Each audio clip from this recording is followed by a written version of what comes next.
Shalom, Israel. It's your brother Yashala coming to you with another episode of Boots on the Ground. Now, in this next video I got is a very, very righteous sister, right? If only she's in the truth, she would be even more righteous. But what she says here is very prevalent to Blacks, Hispanics, and Native Indians. And the breakdown is so heavy, that's why I had to bring it out. Stay tuned. It's coming right up. Well, but I'm kind of tired of the lies. It's very exhausting, just the lies that continue to be promoted. And I want to talk about the melanin, because this whole thing that we're not smart enough, that we're not bright enough, is simply just a lie. And so, all this testing that they're doing, and I have kids in school and they're made to feel that they cannot achieve. And I have to remind them about their actual superpower, melanin. See, not just your skin tone, but in your brain, specifically neuromelanin, that rich dark pigment found in areas like the substantia nigra, which are critical for learning and memory and decision making and emotional regulation. See, if you don't know, then you won't know how to respond. But when you learn about the studies that have actually linked the neuromelanin to higher concentrations and how it's related to enhanced memory and processing and higher intelligence and faster reaction times, then you know why they have hidden this information for so long. Because when you have higher melanin, you have stronger brain resilience against degenerative diseases.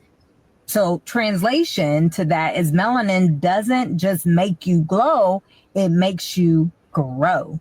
So we know that it's not coincidental that people with more melanin have historically been creators, inventors, innovators across every discipline, while also being the most suppressed, because they know that the more melanin you have in your body and in your brain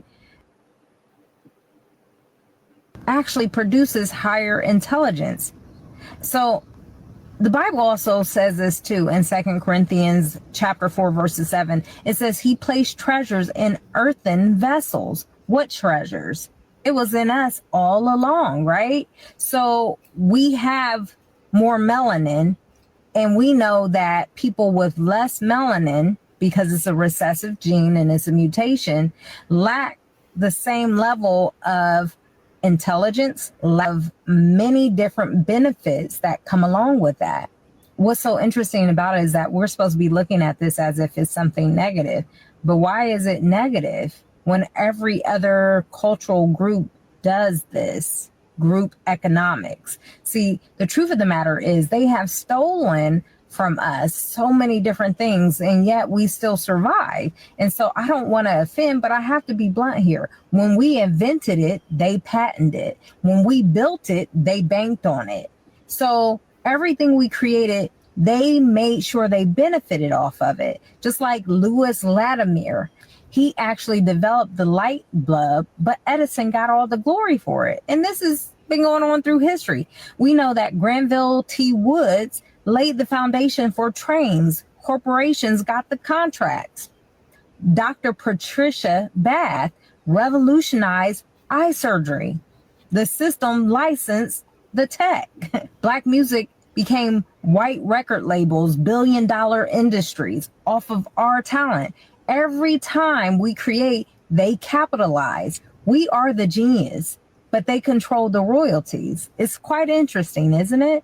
So when we talk about the facts and segregation, I want to be very clear. It's not racist. We have to understand the dynamics of this. See, the black dollar actually is the fastest running dollar in America. So let's do the math here. And I think it's quite funny.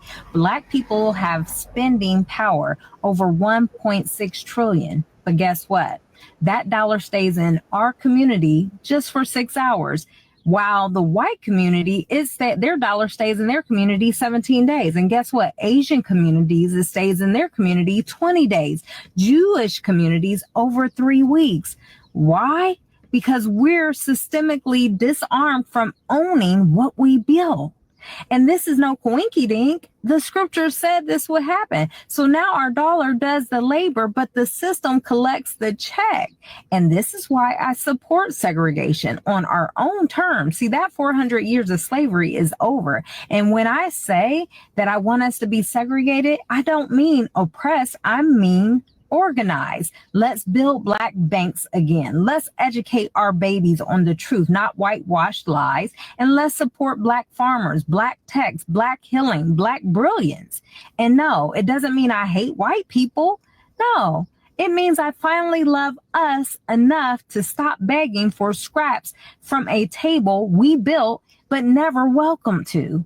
See, the Bible told us about this, yet we hop, skip, and jump over the fact that Deuteronomy 28, 43, and 44 already said it. It says, the stranger shall rise above you high, and you shall come down low. They shall lend to you, but you shall not lend to them. Actually segregating whites and blacks. And I actually told them straight up, like, honestly, I would love that.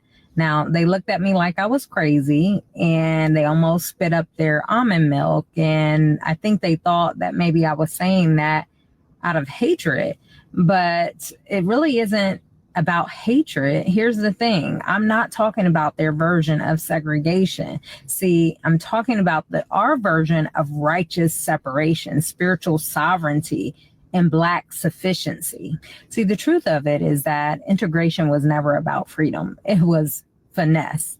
It was a system's way of saying, let's stop them from succeeding independently so we can profit from their brilliance directly. It was about control. And so I want us to be very clear about this. You know, we were never separate but equal. So that's a lie. We were separate and excelling. We had our own schools. We had our own bank. We're thriving. Black Wall Street, they burned it. Rosewood, they bombed it. Wilmington, they overthrew it. Why? Because we were doing too well without them. And they Yeah, that's just the hand. And what that sister brought out is so heavy. This is why I bring out the type of content that I bring out. This is stuff that Blacks, Hispanics, and Native Indians need to hear. Go to the book of Romans, chapter 12, verse 10. Be kindly affectioned one to another with brotherly love. And that also means sisterly love. Because brotherhood and sisterhood is synonymous. And honor, preferring one another. That's what she was talking about by righteous separation, as per the Bible. Righteous separation. We don't need to deal with the other nations. All we need to do is deal with one another and prefer one another. You understand? Being racist is only the definition of preferring your people. Why are we wrong to want to prefer Blacks, Hispanics, and Native Indians? See, this is the perception that they put and the stigma that they put on us to try to keep us controlled and separated, as the sister so eloquently put. I pray y'all understand, Israel. Until the next episode of Boots on the Ground, shalom.